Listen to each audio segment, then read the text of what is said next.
क्या है कि इस नेहरू युवा केंद्र ने संपूर्ण देश के यूथ को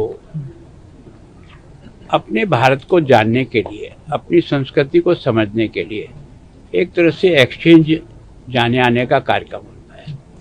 यहाँ के केंद्र ने जम्मू कश्मीर के 6 जिलों से 132 बच्चों को लाया है। 6 दिन तक वो यहाँ के इस वातावरण में रहे, पंजाब की संस्कृति और यहाँ को समझने का प्रयास किया और पंजाब के बच्चों को भी जम्मू कश्मीर के बारे में समझ में आया।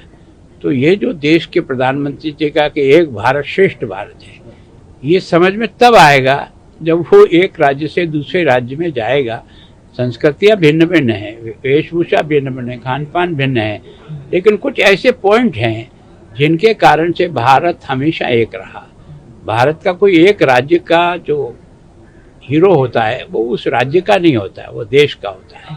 और इसलिए इस देश ने देश के विभिन्न भागों में जो भी महापुरुष हुए हैं उनको अपना महापुरुष मान करके उसके आधार पर आगे बढ़ना।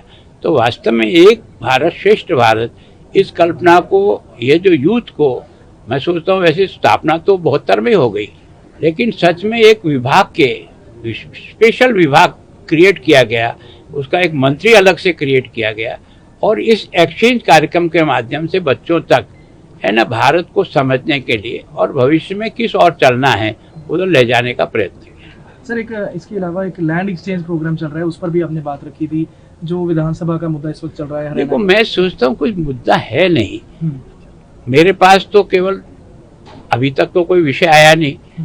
अब ये चलता तो है क्योंकि आखिर किसी न किसी की राजधानी कहीं न कहीं तो बनेगी। अब दोनों बैठ करके आपस में समझें और उसका हल निकालें। हरियाणा के देखो, मेरा विषय नहीं है ये विषय मेरा नहीं है।